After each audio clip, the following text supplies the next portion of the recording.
sve veći broj turista ovde dolazi da uživa u ovoj divljini koja je zapravo ovde, jer ima dosta pešačkih staza, preko 200 vrsta ptica, od kojih je polovina njih na crvenoj svjetskoj listi zaštite. Dođu ljudi, fotografišu se pored Pešterskog jezera, ali i fotografišu ptice, dakle od mnogih koliko ih ima ovdje. Sad u poslednje vrijeme interesantni i pupavac, ali i beloglavi sup koji sve češće ovdje dolazi da se hrani, pa samim tim ih i ovdje ima u velikom broju.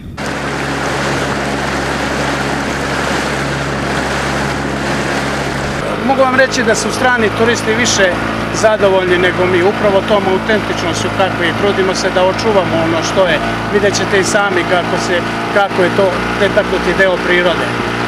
Upravo zato što sada, evo kad prođemo tamo, znači nema više, osjeća se da nema prisustva čovjeka.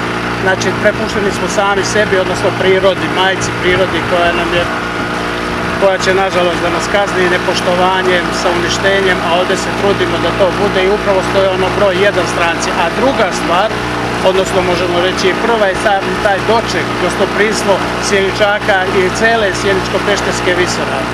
Većina njih ode prvo sa nekih od vidikovaca da vidi iz te ptičije perspektive, a odmah zatim kreću na avanturu, dakle krstarenjem, koju na najbolji mogući način mogu da vide iz ove nekako perspektive sa vode gdje obilaze ta gnezda beloglavog supa i ledenu pećinu. Samim tim čuju priče od ljudi koji upravljaju ovim plovilima.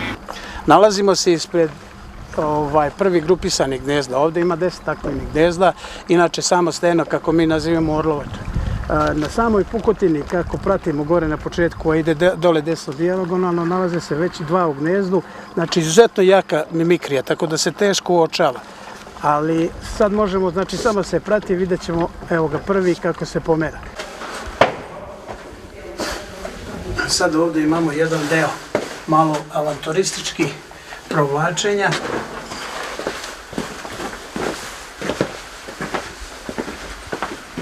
Sada se nalazimo u ledenoj pećini koja je u sklopu Ušačkog pećinskog sistema, najveći pećinski sistem u Srbiji, 6185 metara.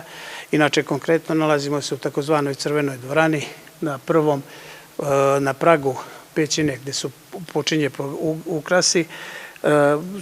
Sama dvorana je specifična po ovim bigrenim kadicama i prvom, u spelo žargonu rečeno milenijumsku poljupcu, prvom pećinskom stubu gdje se spojili stalagtit i stalaktit.